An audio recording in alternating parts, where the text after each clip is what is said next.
Boa noite, queridos e amados irmãos. Dificilmente nós encontramos um trabalho que fala sobre as tentações de Jesus. As tentações que ele sofreu encarnado como homem. E traçando um paralelo sobre as tentações que nós recebemos hoje. Então eu fui procurar e novamente o Arimatea, que é o meu mentor espiritual, disse: fala sobre o espírito do mal e, em cima disso, você trata das tentações de Jesus. Muito bem. A paz do Senhor esteja com todos vocês. Muitos seguidores, meus irmãos, dos ensinos de Allan Kardec, brandam em boa voz: o diabo não existe. Bem, estás com razão quando afirmais que o Pai Celestial não criou seres voltados eternamente para a prática do mal. Não seria lógico acreditar nessa obra imperfeita. Não há anjos decaídos na acepção verdadeira do termo. Se fosse como pensam alguns religiosos, teríamos derrogado um dos mais preciosos atributos da divindade, a perfeição. Mas poderei raciocinar por um outro lado. Poderia o ser humano dar origem a um campo energético negativo, como a gente tem estudado às quartas e agora às sextas, impregnado por baixo magnetismo e com características próprias? Examinar os mecanismos de relação entre os encarnados e os espíritos e encontrareis a resposta. Do ser encarnado emana constante radiação energética que impregna o mundo fluídico que está à sua volta. As impressões que transmite a esses fluidos é salutar ou deletéria, conforme a natureza de seus pensamentos, como eu tanto repito aqui. Somos o que pensamos. Imagineis agora uma multidão de indivíduos vibrando no mesmo diapasão negativo. Que tereis? A formação de um campo energético de baixa vibração, onde impressões psíquicas e emocionais são trocadas inconscientemente pelos espíritos que o compõem, encarnados e desencarnados. Sabeis vós, estudiosos da alma, que ao campo magnético mental dos que se encontram na matéria se associam espíritos desencarnados que possuem as mesmas afinidades morais. É isso que temos refletido. Mas que tereis agora? Conseguis uma comunidade coletiva de seres que sintonizam na mesma faixa mental? Espíritos livres e cativos na matéria? Essa comunidade forma, meus queridos irmãos, algo semelhante àquilo em que o Livro dos Espíritos, na questão 144, chamou de a alma da terra. No caso de vosso mundo, diz o Arimatea, é um espírito que atua, exercendo influência coercitiva sobre as individualidades que o compõem. Por isso que eu digo que nós temos sempre que ter cuidado com o que pensamos. É evidente que se permanecesse nesse estado, diz o Arimatea, essa comunidade coletiva não progrediria. Por isso Deus oferece periodicamente a instrução que é trazida por espíritos dotados de elevados conhecimentos e seus trabalhadores da última hora, esclarecendo o ser humano sobre certos aspectos da existência. Ocorre a libertação dessa dominação inferior. Mas o espírito do sistema terreno, o diabo, do qual falava Jesus, só será definitivamente destruído, meus irmãos, quando se colocar fim a ignorância da humanidade como um todo. Diz Arimateia ainda, quando predominar no mundo dos espíritos inferiores, enquanto isso predominar, como um número maior entre seus habitantes, o mal também se fará presente em maior número de ações e atitudes e obras, como vemos ocorrer a cada dia. Vocês vão ver, no decorrer do estudo de hoje, que muito do que aconteceu a Jesus nos acontece no nosso dia a dia hoje, mas poucos abordam esse tema. O bem precisa ser implantado na Terra para que as ideias materialistas sejam destruídas, meus irmãos. Saber, no entanto, que encontrarei resistência severa por parte dos que hoje se fizeram dono do mundo. Mas Deus não deixará que dominem para sempre. A maldade se tornará excessivamente maligna e o homem se mostrará realmente como é. O tempo não se perpetuará no mal, pois o bem é a única realidade eterna, meus irmãos. Preparai-vos, pois, para virdes e viverdes um período de grandes dificuldades, como tem sido anunciado várias vezes, e eu volto a anunciar agora. Principalmente vós que divulgais os ensinamentos da verdade. E me alerta o seguinte: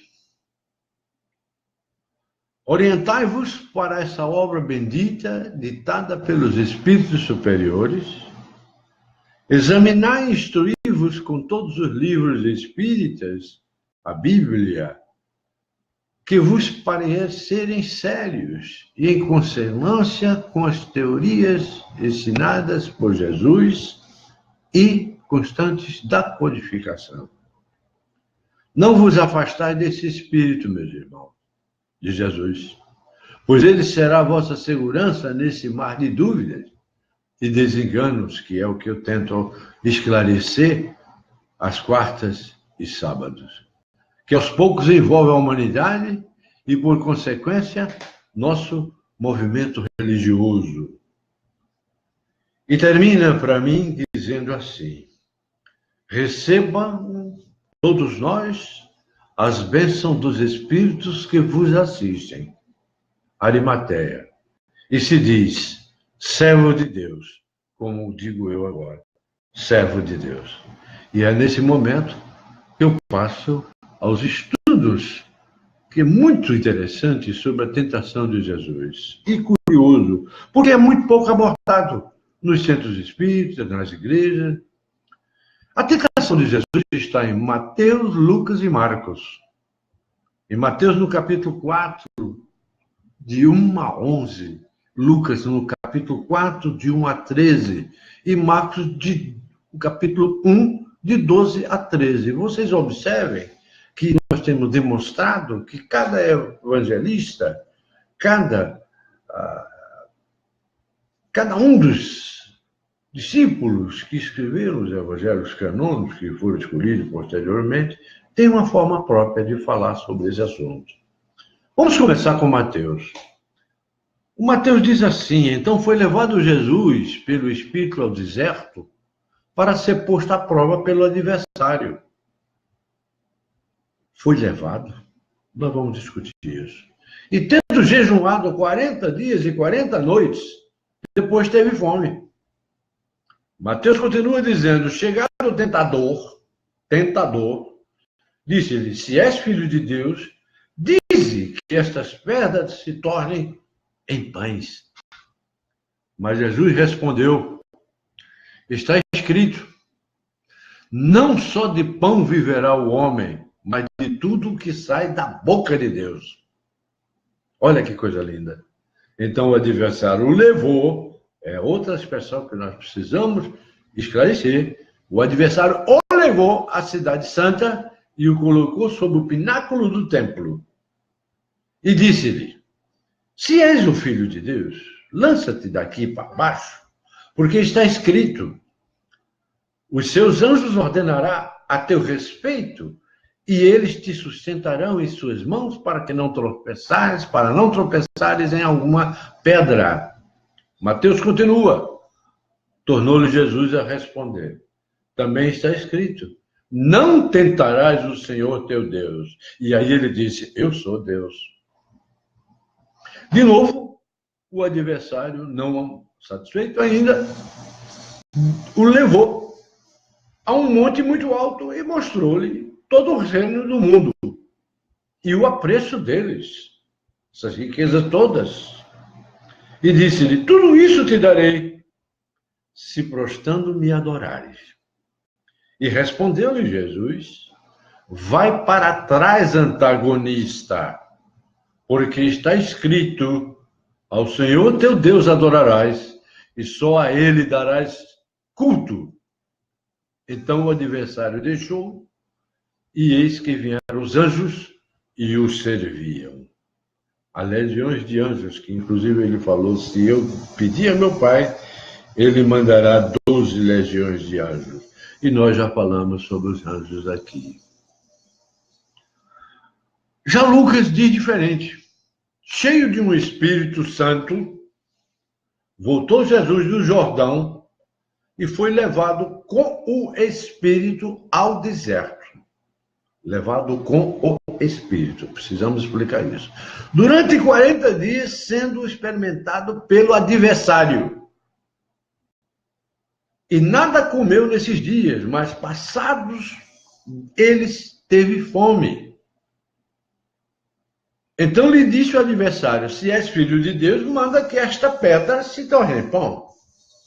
Respondeu-lhe Jesus: está escrito que não só de pão viverá o homem. E levando-o a uma altura, não disse que era o pináculo do templo, como Mateus, mostrou-lhe num relance de tempo todos os reinos habitados. Disse-lhe o adversário: imagina, dar-te-ei o domínio absoluto e o apreço deles, porque eles me foram entregues e eu os dou a quem eu quiser. Isso o adversário dizendo a Jesus: se tu, pois, me adorares, tudo será teu. Ora, o que já era de Deus, o que já era de Jesus. Respondeu Jesus: está escrito: ao Senhor teu Deus adorarás, e só a ele darás culto. Então o levou a Jerusalém. O levou a Jerusalém. O Espírito que estava com ele o levou a Jerusalém. E o colocou sobre o pináculo do templo. E lhe disse: se és filho de Deus, lança-te daqui para baixo. Porque está escrito: e os seus anjos ordenará a teu respeito que para te guardarem. E continua: e eles te sustentarão nas mãos, mas para não tropeçares em alguma pedra. Respondeu-lhe Jesus outra vez: dito essa, que não tentarás ao Senhor teu Deus. Tendo o adversário acabado com toda sorte de tentação, apartou-se dele até a ocasião oportuna. Meus irmãos, já Marcos é mais simples do que Lucas e Mateus.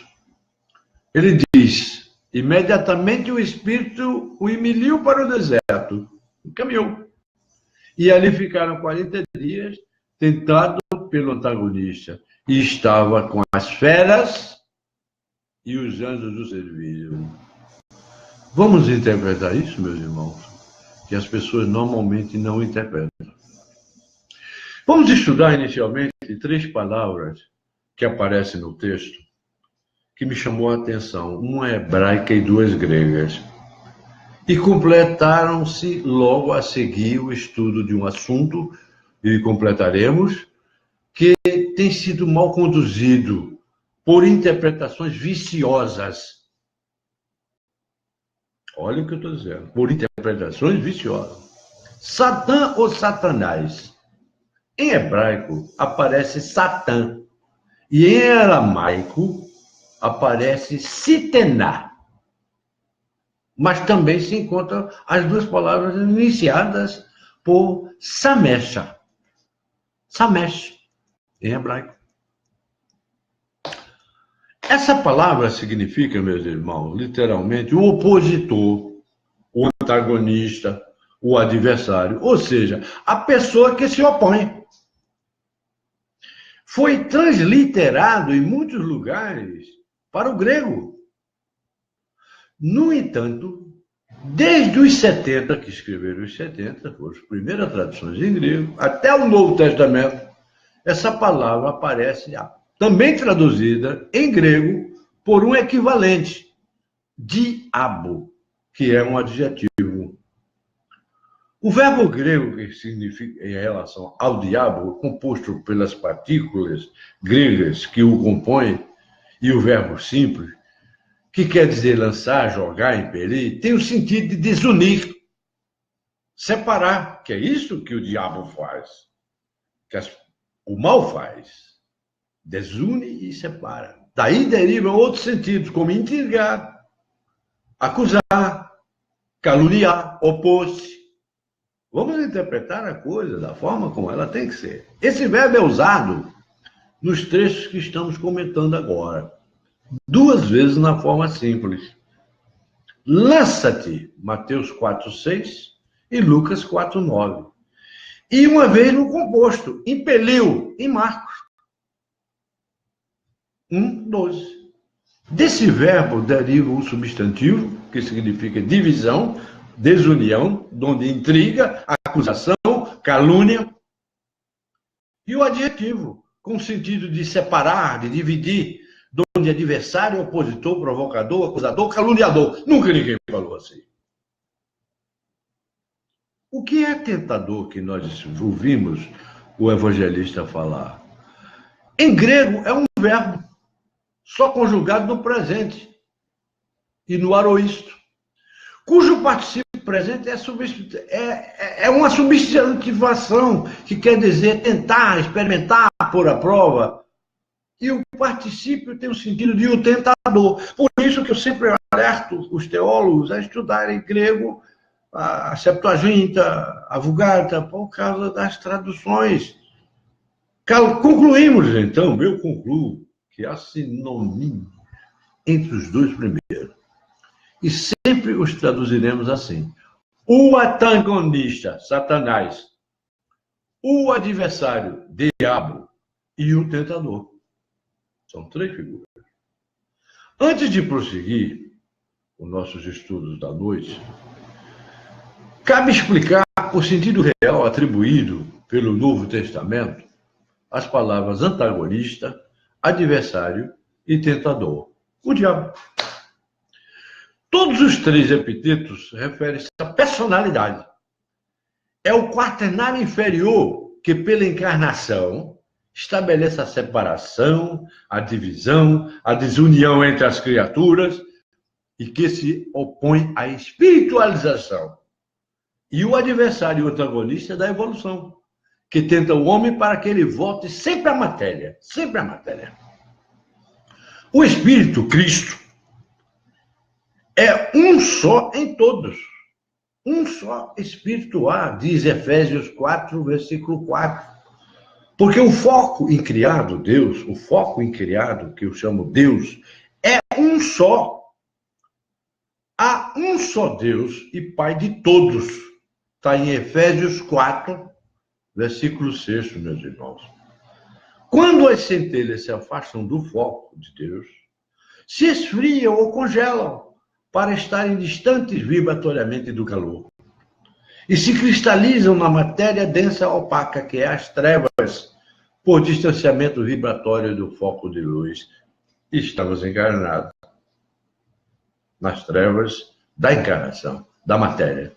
Então, as centelhas divinas, que nós falamos tanto, que temos, ficam separadas umas das outras pelo corpo denso de que se revestem, seja ele mineral, vegetal ou animal. Não obstante, mesmo sendo a personalidade, o antagonista, o adversário, continua sendo Lúcifer, ou seja, o portador da luz, porque tem dentro de si a luz divina, divididas e separadas em corpos diferentes, estabelecem-se todas as sequências de contrastes,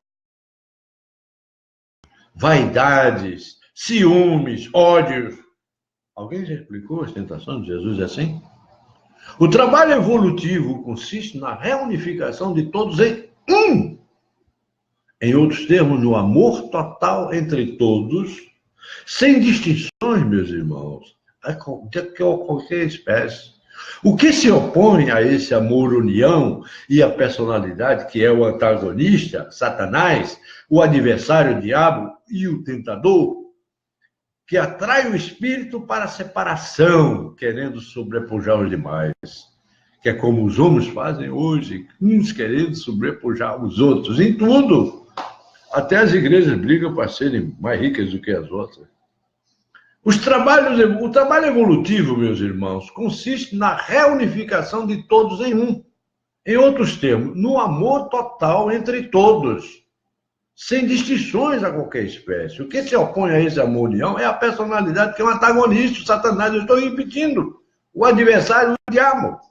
A personalidade é que, separada como está, distingue o eu do tu, opondo o eu a todo o resto. Eu é o egoísmo, eu sou eu, você é o outro. Quando conseguimos reunir, ou melhor, reunificar tudo num só Cristo, para que seja um comigo, assim como sou um contigo, Pai, está em João 17, 22, para que sejam um comigo, assim como sou um contigo, Pai. Ele se referindo a Deus. Está em João 17, 32. Teremos alcançado a meta da evolução, meus irmãos. E então, essa é a análise espírita, da doutrina, da ciência. E, em consequência inevitável, a personalidade, o opositor, o diabo, o Satanás, o tentador, o nome que a gente queira dar, e sua consequência inevitável, a morte, estarão dominadas e vencidas. Nosso objetivo é vencer o opositor, diabo, Satanás, tentador, ou que nome a gente queira dar. A morte foi aniquilada pela vitória. Olha o que diz Isaías, no capítulo 25, versículo 8. A morte foi aniquilada pela vitória.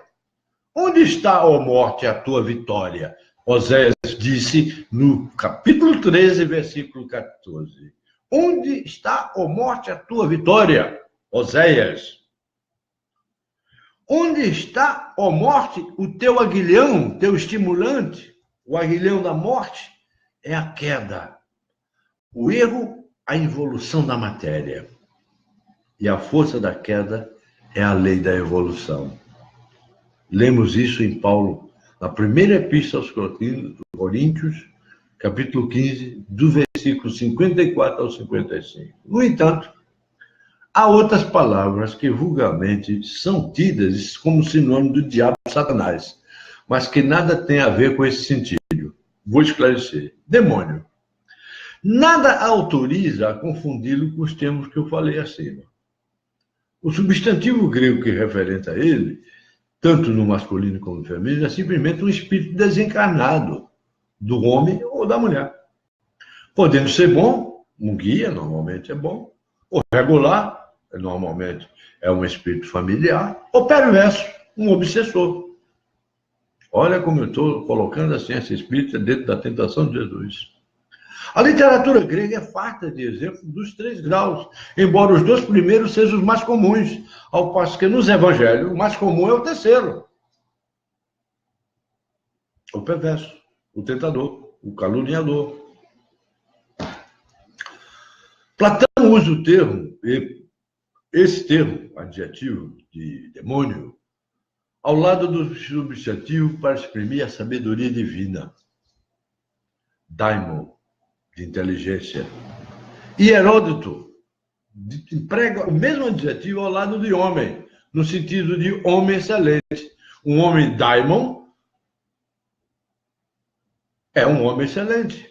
O próprio Platão, conforme, inclusive, a gente vê em Apocalipse 40, refere que Sócrates dizia ter um guia que o ajudava em todas as dificuldades da vida, aconselhando-o para o bem. Olha que interessante. Em grego, significa receber espírito ou estar sob a ação de um espírito desencarnado, fosse ele bom, fosse ele mau, para Platão, para Sócrates. Do substantivo deriva o adjetivo, que significa maravilhoso, extraordinário. Isso em grego. Eu não estou falando as palavras em grego e latim porque não interessa para nós agora. Estou apenas explicando que esse adjetivo que eles usam como maravilhoso, extraordinário, é substantivado para exprimir espírito desencarnado, ou seja, o ser que está na escala entre Deus e o homem. Observe que no Novo Testamento só é usada essa forma de adjetivo substantivado, aparecendo o substantivo apenas em Mateus, capítulo 4, versículo 3. Demônio, meus irmãos, pois é apenas um espírito desencarnado com 3 graus de evolução, bons e regulares nos autores profanos e poucos elucidados nos autores do Novo Testamento. Por isso, aquela passagem de Jesus que expulsou aquela legião de espíritos do mal que estava com aqueles homens que chegaram a ele dizendo: nós sabemos quem tu és Jesus. E Jesus pergunta: e vós quem sois? Nós não temos nome, nós somos uma legião. E ele botou tudo nos porcos, lembram-se? Aparecendo um substantivo apenas em Mateus. Demônio, pois, é apenas um espírito desencarnado, meus irmãos. Bons, regulares e elucidados. Mas há ainda 2 outras espécies de espíritos citados. O impuro. Sempre falamos no espírito impuro, no sentido exato de não purificado ainda, ou melhor, de atrasado, de não evoluído. Mal, o espírito mal, que preferimos chamar sofredor. Com efeito, tem esse sentido sofredor, infeliz, defeituoso, de onde passou a mal, nas diversas copistas, nas diversas traduções. Tanto assim que o substantivo exprime o sofrimento. E recebemos tantos à mesa mediúnica, não é, meus irmãos? E daí o mal, porque, segundo a concepção terrena, todo sofrimento é um mal, não é? Mas ambos são derivados do substantivo, que quer dizer esforço, fadiga, e daí sofrimento, porque a gente compara o latim, pena, com o português, pena. Em latim se escreve poena, que se pronuncia pena, e em português é pena. Santo. E agora? Santo. Quando, porém, o espírito é bom, esclarecido, ou melhor, iluminado, o Novo Testamento o chama de santo. Isto é, puro, sadio, são. Resumindo, temos as seguintes qualificações para a gente arrematar esse tema e partir para os demais. Para os espíritos humanos desencarnados, de acordo com seus graus evolutivos. Santo, no sentido de sadio, bom, iluminado. Demônio é um espírito regular, não esclarecido, familiar, igual a nós.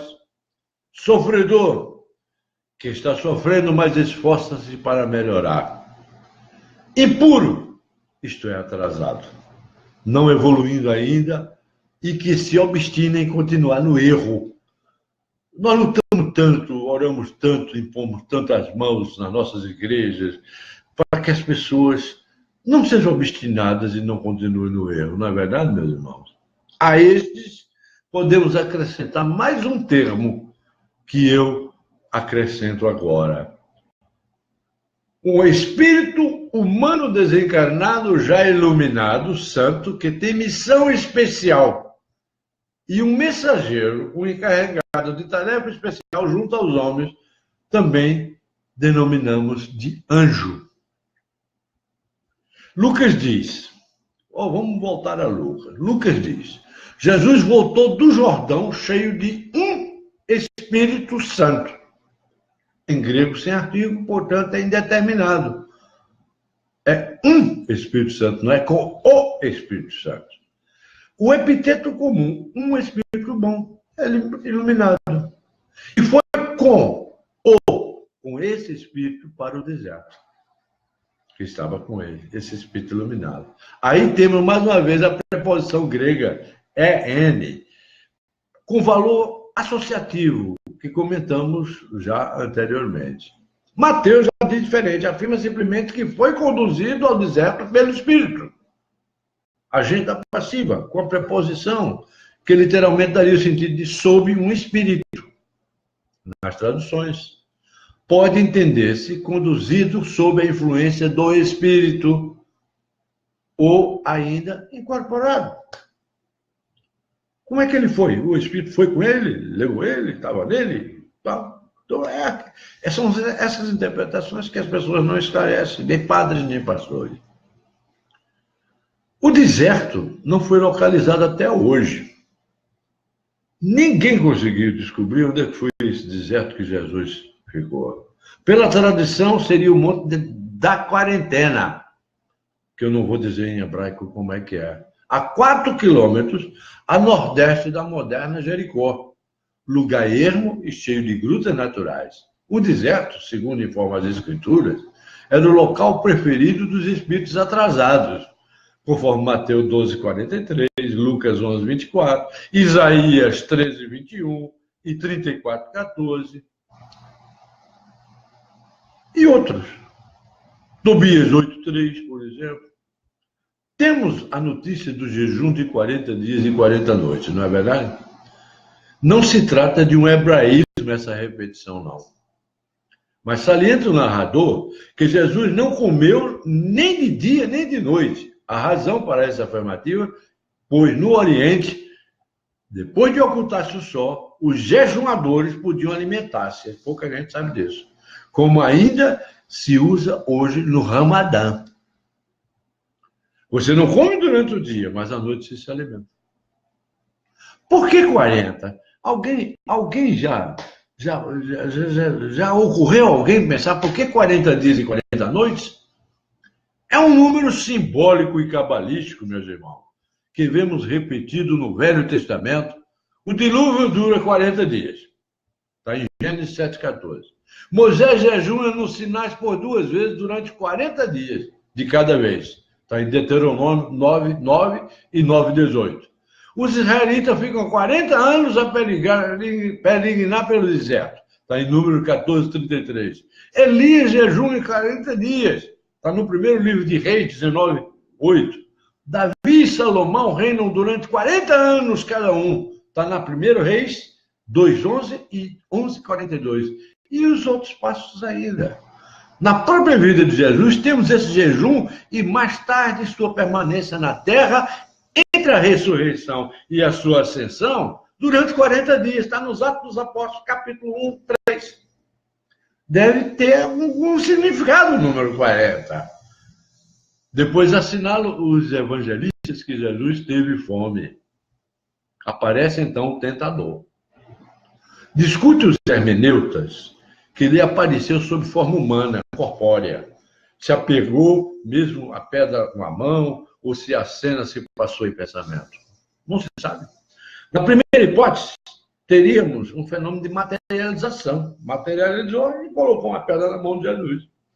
E assim costumam representá-lo os pintores, como alguém que colocou a pedra na mão de Jesus. Na segunda, seria apenas um fato intelectual. Não discutiremos essas minúcias. Eu prefiro não discutir, porque nós espíritas não entramos em embates. Apenas analisamos. 40? Que 40 é esse? Pois o fato será esclarecido como um comentário simbólico, compreendendo que se trata de pensamentos que, aliás, nem sequer chegaram a tomar consciência. Tão rapidamente foram esmagados pelo Espírito de Jesus.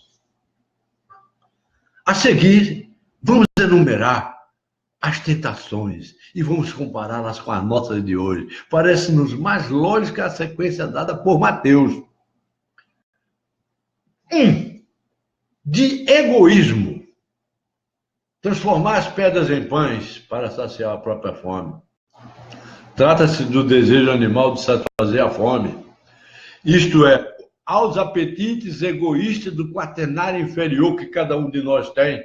A resposta de Jesus, extraída de Deuteronômio 8:3, faz-nos compreender que a alimentação espiritual da tríade superior também pode saciar essas fomes. 2. De vaidade.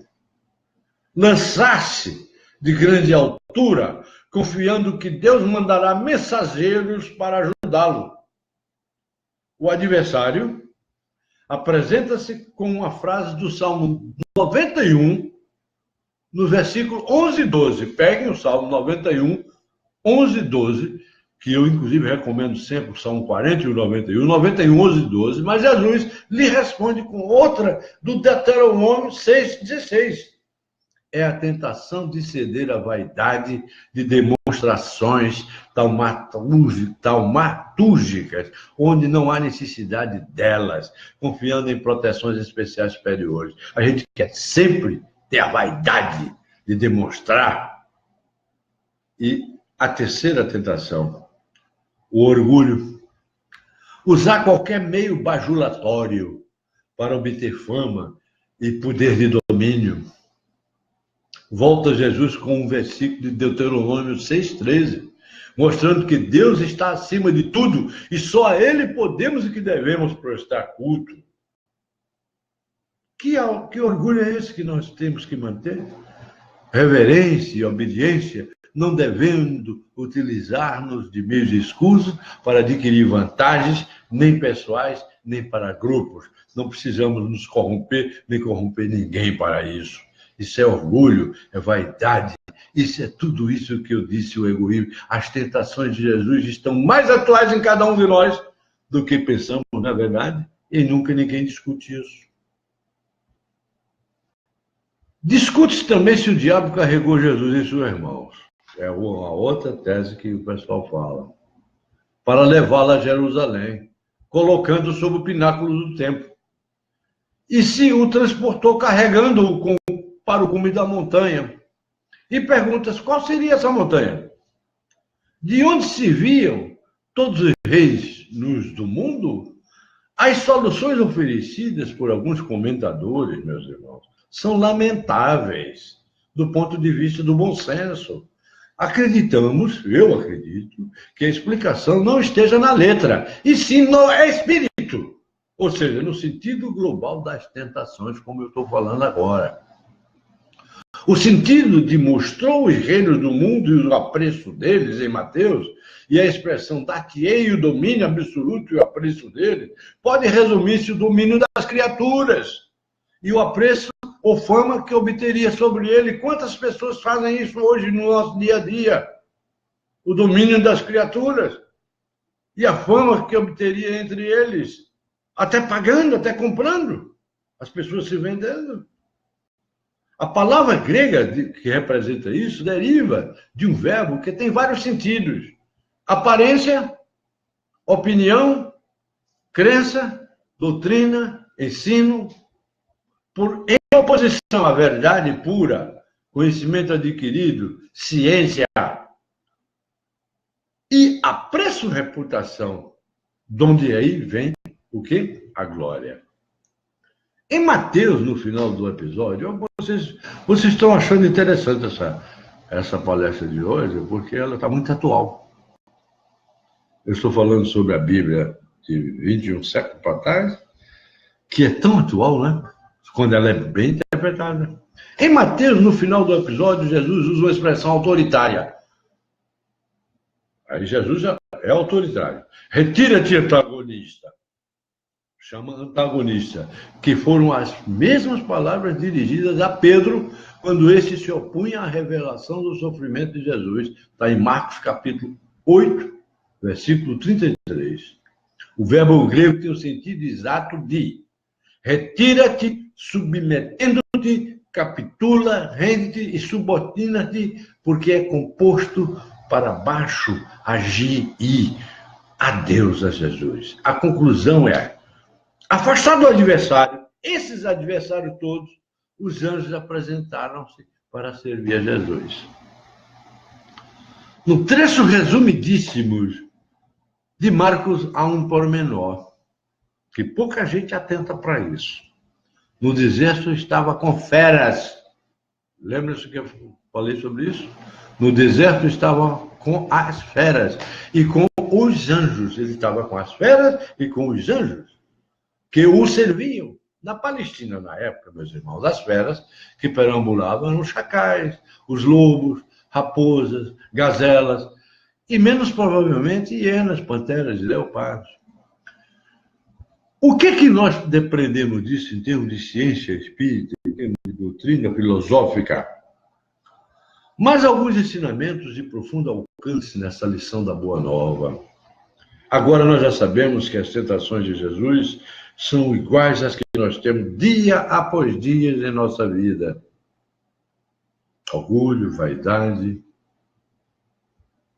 exacerbação, querer aparecer sempre mais do que os outros, ser mais do que os outros, dominar, ou comprando, ou por domínio ferrenho, de obediência ímpar, após ter a individualidade, Jesus. Isso é o que diz a ciência espírita. Realizado o sublime encontro, ou mergulho no fogo, que é o nosso Cristo interior, é ela levada para consolidar essa união no deserto, onde permanece em oração e meditação. Realmente, só no isolamento, no deserto, só no isolamento podemos conseguir essa fixação e vibrações em faixas mais delicadas de frequência tão elevadas com Jesus. Qualquer distração faria fugir a sintonia. E o burburinho ocasionaria distração. Por isso, quando o momento sublime se apresenta, o discípulo é levado pelo espírito, individualidade, ao isolamento. Ele para pensar, refletir. Quantas vezes nós fazemos isso para fazermos nossas orações em silêncio? Porque Deus nos ouve, Jesus nos ouve. Onde viverá em oração e meditação? Isso ocorria muito entre os eremitas e cenobitas em tempos antigos, tempos évos, tempos idos. Hoje, ainda é frequente no Oriente, na Índia e no Tibete. Embora menos comum no Ocidente, onde existe, porém, nos conventos das trapas. O deserto exprime um lugar sem habitantes, né, meu irmão? O planeta Terra é, de fato, um local em que não são vistos espíritos. Nós não vemos espíritos, normalmente. Nesse sentido, é um deserto de espiritualidade, embora seja densamente habitado por criaturas físicas, e eles também físicos em corpo astral. Qualquer espírito elevado que saia do seu habitat natural no mundo dos espíritos e vê a Terra, penetra num deserto. E, como diz Marcos, vive entre as feras, embora os anjos nos sigam. Ou seja, os espíritos bons jamais o deixam abandonado. Quando vem aqui para trabalhar, quando vem aqui para orientar, quando vem às nossas reuniões, quando vem ajudar, quando os socorristas vêm, eles nunca são abandonados. Mas vêm para o deserto daquilo que nós estamos falando. O número 40, que eu falei, tem um significado especial. Prestem atenção. Exprime o arcano do plano físico, sublinhando seu caráter material. Representa a esfera da concretização das formas nervosas, isto é, a materialização, encarnação do astral e do etérico. 40 significa também a luta do espírito com o mundo exterior, ou seja, a realização da mônada ou centelha divina do lado de fora de si mesma. O discípulo, no caminho, sabe, porém, que todos os estados materiais do deserto são efêmeros e cessarão um dia. E apesar de só haver dificuldades nas nossas vidas hoje, sabe que essas dificuldades são momentâneas. Por isso Chico Xavier dizia, tudo passa. E não impedirão a ascensão que buscamos.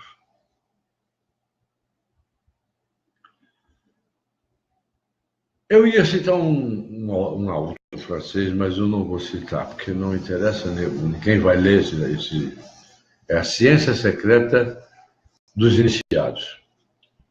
Esse trecho que eu me referi está na página 203. É La science secrète des initiés, de André Despeux, de Paris, de 1928. Pasmem. Então, os 40 dias no deserto, entre férias, mas servido por anjos, é a vida da centelha divina no planeta Terra entre as criaturas evoluídas. Olha como a coisa casa. E sua passagem pela Terra tem justamente a finalidade de ser tentada, ou melhor, ser experimentada através do Espírito a que deu nascimento. Assim como as nossas escolas, ninguém é promovido de ano sem prestar exames, assim na vida espiritual, ninguém acende ao plano sem passar pelos exames das provações. É exatamente por isso que se torna imprescindível, meus irmãos, a encarnação no plano físico. Com efeito, se a encarnação pudesse ser dispensável, acreditamos que muitos espíritos não viriam ao planeta e evoluiriam diretamente no mundo espiritual, que é uma doutrina, inclusive, aceita por Swedenborg. Uma vez abandonada a matéria, nunca mais a ela voltariam. A teoria pode ser sedutora, mas não corresponde aos fatos que nós comprovamos diuturnamente. Ora, contra fatos, não há argumentação filosófica que se sustente. E os fatos cientificamente experimentados hoje e comprovados demonstram que o espírito vem à Terra a cada novo passo que tem que conquistar. Como não podemos admitir que a sabedoria da vida obrigue a passos inúteis, nós concluímos, eu concluo hoje aqui agora, que a única via de acesso a novos planos, seja através da materialização temporária na Terra, com esquecimento do passado, como é o nosso caso, para que com uma nova criatura, nova personalidade, possa assumir nova responsabilidade, novos atos, merecendo assim integralmente a melhoria do que fez, jus ou a consequência dolorosa de seus erros. Uma vez na matéria, meus irmãos, o espírito, individualidade, está preso ao tentador, que pode chamar-se diabo ou satanás, mas é simplesmente a personalidade do quaternário inferior que tem aquele orgulho, aquela vaidade, aquele egoísmo. E por mais consciente que esteja o espírito, a individualidade, as tentações, as experimentações, as provas por que passamos, são inevitáveis, porque são inerentes à própria personalidade. São a condição, ela diz, sine qua non, da reencarnação, ou da encarnação, ou crucificação da matéria. O espírito, meus irmãos, com seu mergulho no quaternário, assume um novo eu, um eu externo e pequeno, que é, porém, o eu que se manifesta consciente de si e que, por isso, assume a liderança da consciência. Esse eu menor, o espírito, abafa o espírito com letra maiúscula, individualidade, e o eu profundo, o eu maior, e passa a agir como se for o único chefe, comandando o processo evolutivo. O eu menor quer agir por si e dirigir tudo, não tomando conhecimento de que existia outro eu superior a ele. É por isso o verdadeiro adversário, o antagonista do espírito, a individualidade do seu próprio eu real, que se vê escondido e sediado no coração, embora em outra dimensão, forcejando por agir, o que nem sempre consegue. Não com todos, pelo menos comigo fica difícil. Dessa luta titânica, eu tento, pelo menos. Que é uma luta titânica entre o eu pequeno e a personalidade, o espírito, e o espírito, com letra maiúscula, a individualidade, que vai resultar no nosso progresso. Se o eu pequeno vence, o espírito derrotado terá que voltar mais tarde à matéria. Se nós erramos muito e cometemos muitos deslizes, o nosso eu, nosso espírito, o eu menor, cresce em nós e fazemos tanto mal e devemos tanto aos nossos semelhantes que somos obrigados a voltar e até conviver com eles. Tantos pais são pais de filhos que foram desafetos no passado e vice-versa. Quantos irmãos nós temos que nós fizemos mal no passado e que hoje temos que amá-los? Quantas vezes, eu disse uma vez numa palestra,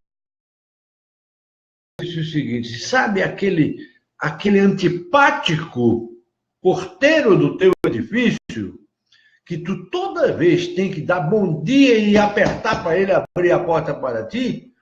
Foi aquele que você deixou do lado de fora na chuva e ele desencarnou com frio, porque tu não abriste a porta para ele. Agora, olha o que acontece. Tu tens que pedir a ele abrir a tua porta todos os dias e cumprimentá-lo: bom dia, bom dia, bom dia. Essa é a essência da lei da causa e efeito, da lei da encarnação. Porque naquela época o teu eu menor, teu eu pequeno, sobrepujou tudo e tu disse: não, eu não vou abrir minha porta para esse cara, deixa ele aí morrendo no frio. E hoje esse cara que morreu no frio é o cara que é o único que pode abrir a tua porta para tu entrar na tua própria casa. É o teu porteiro. Eu disse isso numa palestra. Foi muito interessante. Muito bem. Se o eu pequeno vence, como eu disse agora, o espírito derrotado terá que voltar mais tarde, com outro eu pequeno diferente, para ver se consegue conquistar a palma da vitória. E um dia obterá inevitavelmente o triunfo, embora demore séculos ou milênios nessa árdua batalha eterna de índios e divinas, tão bem descrita, inclusive, pelos orientais e pela doutrina e pela filosofia espírita. Quando o eu pequeno acumula ou se anula pela humildade, dando ânsias à individualidade de dirigi-lo, a vitória do espírito se afirma. E ele prossegue para o plano superior seguinte. Dessa luta, tentação, dá-nos conta o relato evangélico. Depois de mergulhar na água, Jesus, de renascer através do mergulho no líquido amniótico da mãe, o espírito é levado ao deserto, aos embates da terra, para ficar em contato com as feras, os homens atrasados, pequenos eus, eu, ferozes egoístas, permanecendo 40 dias e 40 noites, permanecendo na matéria em jejum absoluto, em isolamento total do eu real. É aí que o espírito encontra um antagonista personalizado, Satanás, nosso próprio eu menor. Satanás é o nosso próprio eu menor, entenderam agora? Que quer arrastá-lo aos seus caprichos. Surgem então 3 tentações principais, as mais difíceis de vencer por qualquer pessoa. O arcano 3, meus irmãos, representa a obra completa e dá o resumo esquemático de um todo. Com efeito, as 3 provas citadas nos evangelhos englobam os 3 aspectos da personalidade: as sensações, pelo etérico, as emoções, pelo astral, e o intelecto, o mental concreto. Depois nós vamos falar sobre o corpo mental e aí explicamos mais detalhadamente isso aí. A primeira tentação, o egoísmo, na luta da sobrevivência e do bem-estar, da satisfação da necessidade básica da criatura humana, a fome, o repouso, as ânsias fisiológicas do sexo, as angústias das sensações chamadas físicas, mas na realidade pertence ao duplo etérico. Então o espírito é instado a ceder aos desejos egoístas dos sentidos do eu menor, dando-lhe a alimentação que o satisfaça, simbolizada no pão que mata a fome. Através desses atos, o ato de matar a fome faz bem compreender a índole dessa tentação, muito mais vasta que o simples fome estomacal. Trata-se de saciar os instintos inferiores que nós temos do etérico, que se manifesta através do corpo denso. Por isso que eu sempre disse: quem ama é a alma, quem comanda é o espírito. Além disso, outro aspecto transparece. Preso no mundo material, das formas, o espírito, personalidade, tenta transformar as pedras que exprimem os ensinamentos interpretados à letra em pão, isto é, em alimento. Vamos explicar. O espírito, ao invés de adorar espiritualmente em espírito de verdade, conforme João 4, 23 e 24, prefere a exteriorização material da religião, que ele possa satisfazer aos sentidos físicos, às liturgias, aos instintos sensoriais, emocionais e intelectuais. Por isso transforma os vãos dos espíritos em pães materiais visíveis e sensíveis. A homilia disso, a homilia daquilo outro. Eu hoje abro a Bíblia no versículo tal que eu vou falar sobre a palavra tal. Chegando ao clímax de pretender transformar o próprio Deus em pão. Não estou criticando a hóstia, não, gente. Pelo amor de Deus. Eu respeito. Todo o seu espiritualismo reduz as liturgias e ritos, os atos externos, a poderes ocultos de magia, de vaidade, de vestimentas diferentes e exóticas, de tudo que satisfaça a separação, ao luxo, à ostentação da pompa de Satanás, que é exatamente a vaidade das criaturas humanas, meus irmãos. Assim, a espiritualização, neste grau, visa a elevação do próprio eu pequeno, em detrimento de todos os outros eus julgados, outras pessoas. Cada um de nós tem um euzinho com todas essas coisinhas. E a criatura cega, transforma os preceitos evangélicos, interpretados ao pé da letra, que são as pedras, em satisfações egolátricas. Do instinto que lhes sacia a fome da vaidade, são os pais. O combate a essa tentação, meus amigos, meus irmãos, meus amados, é pela autodisciplina, isto é, pela disciplina que o espírito, guiado pelo eu real, o eu maior, impõe o eu menor, fazendo-lhe ver que o homem integral, do homem tem que ser visto como ser integral, vive de tudo o que vem de Deus. Desse Deus residente no coração do homem, e não apenas das exterioridades transitárias da personalidade efêmera. Para que construir um templo milionário? Para mostrar para quem? A segunda tentação é a vaidade, não é isso? Eu falei? A vaidade própria do eu personalista, que se julga separado, diferente, e sempre são raríssimas as exceções. Superior a todos os demais. A vaidade é terrível. É outra das mais difíceis provas a ser superada pelo espírito mergulhado na cruz da personalidade. Cruz, 4 pontas, significando quaternário inferior.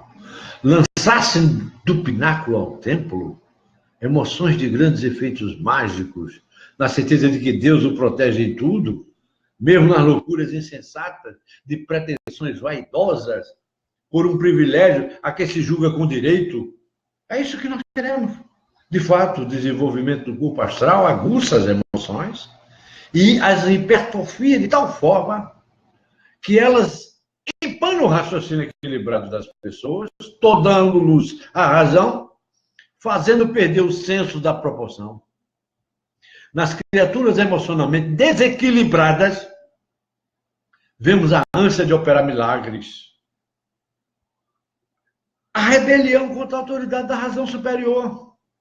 E tem gente que diz assim, eu acho que fulano está com problema, eu vou curá-lo, eu vou ajeitá-lo, eu vou arrumá-lo. Tem uma sombra na pessoa, então eu vou tirar essa sombra. É isso, deixa essa vaidade. Você não pode tirar a sombra de ninguém. A pretensão egocêntrica de que ele sabe e que os outros são ignorantes, a ambição de possuir poderes para comandar o movimento religioso, o desejo de ser chefe espiritual ou religioso de alguma seita ou de alguma igreja, nem que seja de um giro de criatura, de 2, 3, 4, 5 pessoas que se fascinam por suas palavras e as acompanham cegamente, tributando-lhes elogios a cada palavra que proferia e que ele aceita com gratidão porque ele acaricia a vaidade. Essa razão de vermos desde que a história resista, os acontecimentos da sociedade humana, meus irmãos, essa constante fragmentação religiosa, uma igreja em cada esquina, que se opera logo após o desaparecimento do mensageiro divino que a revelou. Numerosas são as criaturas que se julgam taumaturgos, com poderes sobre os anjos, e rebelam-se contra o meio ambiente, institui a própria seita. Daí verificamos que esses homens não defendem ideias novas, divulgando-as em estudos e pesquisas impessoais, mas antes querem logo iniciar grupos novos e dissidentes, dos quais passam eles a ser o chefe, o cabeça. Célula disso, célula daquilo outro. Quantas heresias se multiplicaram nos primeiros séculos do cristianismo, meus irmãos? Quantas seitas pulularam nos meios evangélicos? Quantos movimentos teosóficos e rosa-cruzes que se combatem? Quantos milhares de centros espíritas se fragmentam do pensamento original, criando inovações, quase nunca com sentido lógico? Dizendo, inclusive, que um exemplo típico, vamos fazer um tratamento espírita com a terapia em você, que não tem nada a ver. Com a terapia não é espiritismo. É um tratamento correto, é bom, mas não é espiritismo. Que inovação é essa? Quase nunca sentido lógico, quase sempre sem razão de ser, mas o móvel subconsciente e o desejo de chefiar alguma coisa, de separar-se do grupo, de concorrer demonstrando gozar de proteções especiais do mundo espiritual, isso todo mundo faz. E cria um problema medonho nos centros. Meu Deus do céu. Não é esta característica apenas das criaturas encarnadas, não. Também os desencarnados que carregam para o além-túmulo no espírito esse defeito personalístico, também eles gostam lá de criar seus grupinhos. Como eu citei a turma da Boa Conversa, a TBC, que Humberto de Campos psicografou uma vez para Chico, onde possam pontificar, conseguindo no mundo astral o que conseguiram na Terra. Teve lugares que André Luiz não conseguiu penetrar com seus instrutores. Aproveitam de médios e vigilantes, e aí temos outra facção a surgir. E é típico exigirem separação, proibirem estudos e leituras, colocando o livro no índice particular de cada um deles, e com isso se passa no mundo material, garantindo a salvação, privilégios especiais, que é o mundo da divisão que nós vivemos. É natural que arrastem após si todos os sintomas do separatismo, cedendo à tentação de atirar-se do pináculo do templo da verdade, que é Jesus, para os labirintos barônticos do personalismo satânico. Dentro dos centros nós temos isso. Vaidades, egoísmo e tal. Uns querendo ser melhor que os outros, saber mais que os outros. Eu sou contra isso. Eu luto contra isso. Outro ângulo dessa tentação é a ambição dos poderes mágicos. A crença de que gestos e atos físicos criem efeitos espirituais. Tinha um médium passista que ele balançava tanto as mãos e fungava tanto e chega a perturbar outras atividades por causa do barulho que ele fazia. E ele achava que com isso ele estava dominando os espíritos e ele ia acabando com os espíritos do pobre homem, coitado, lá sentado. Eu fui contra isso. Disse, não, você não pode ser médium, não pode ser passista, não. O passista não funga, não faz barulho, ele impõe as mãos, eleva o seu pensamento a Deus, junto com o espírito superior que está ao lado dele, e faz com que as coisas aconteçam em benefício daquele paciente que está lá sentado esperando o passe.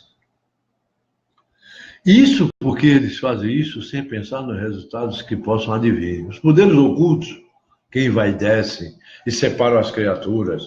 Eu vou fazer uma magia, eu vou trazer, não sei o quê, 3, 4 dias, isso não existe. É aspecto importante dessa prova de fogo. É uma prova de fogo isso, porque todos os que já desenvolveram o corpo emocional astral têm que passar.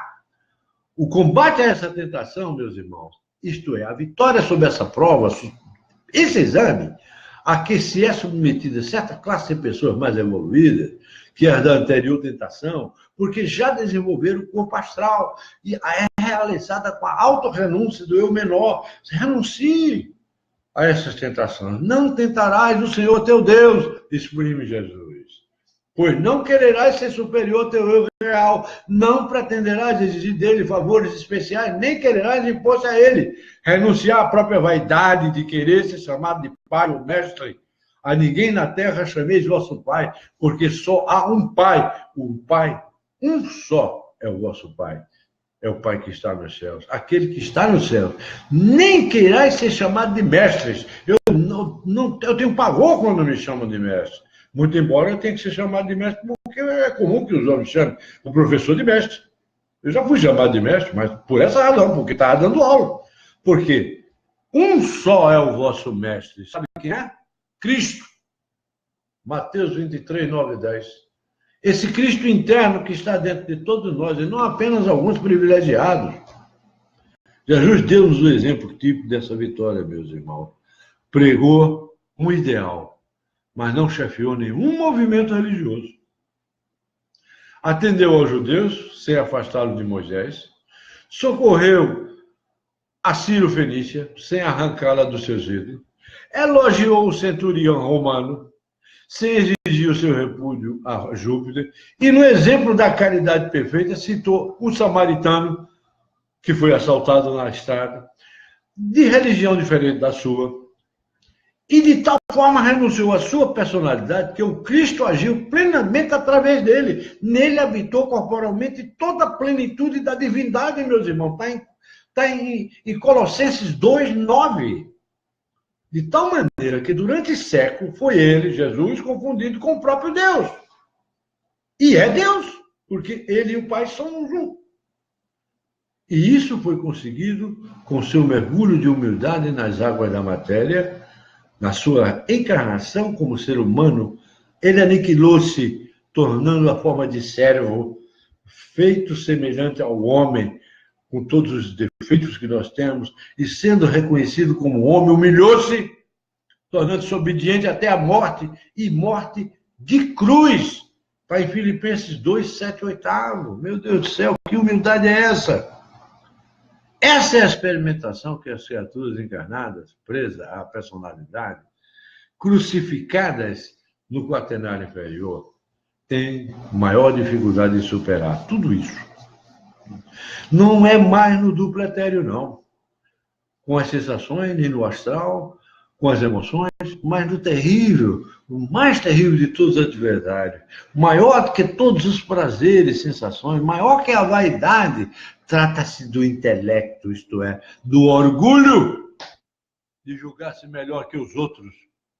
Daí parte a oposição máxima, não mais no mesmo plano de ser diferente, mas num plano acima, de ser superior. Eu sou melhor, eu sei mais. Quando Platão já dizia, feliz do homem que diz que não sabe nada. Todas as criaturas se julgam acima dos outros, meus irmãos. Não se julga acima de ninguém. Pode tratar-se de um ignorante, se há um ponto em que não cede, há sempre um aspecto em que ninguém o iguala.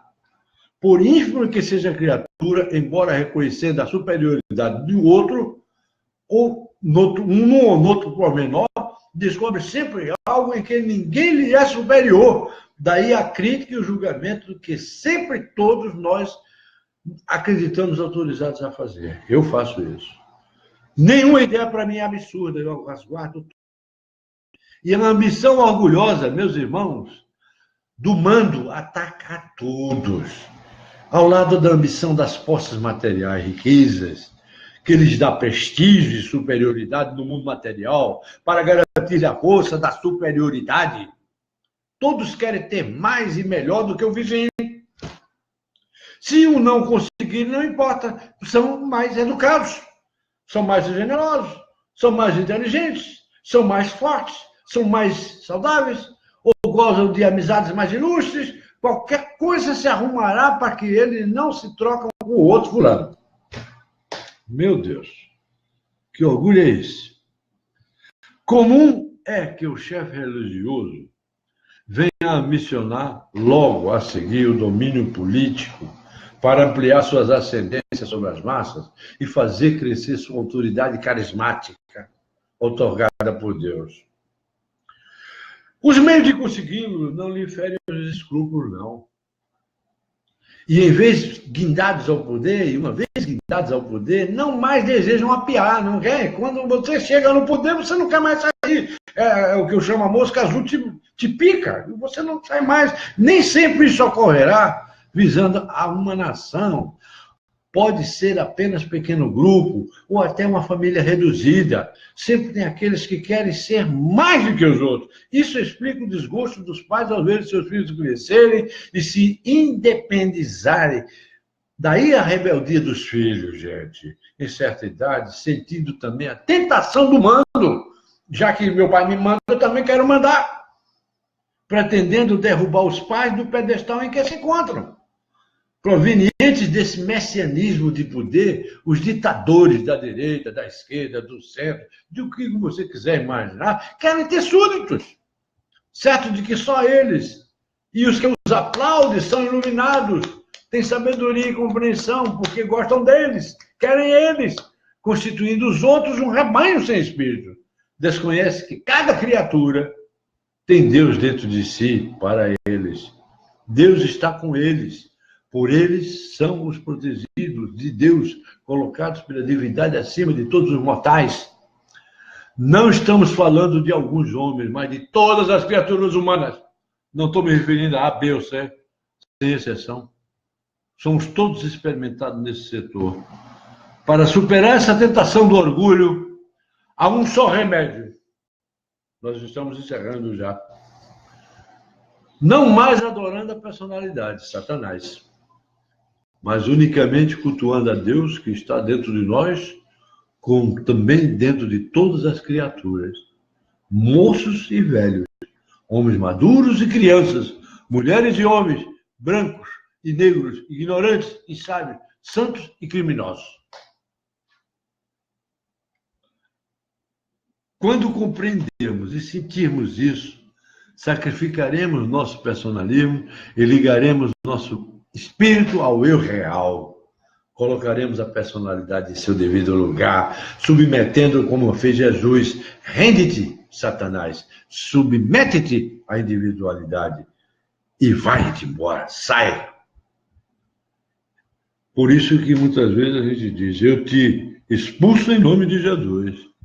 Ele otorgou esse poder. Prestar culto à personalidade, Satanás, é idolatria, meus irmãos. E praticará a idolatria segundo as Escrituras, praticar a idolatria, segundo as Escrituras, pecar por adultério contra Deus. Adultério contra Deus, porque a palavra adultério tem um significado próprio.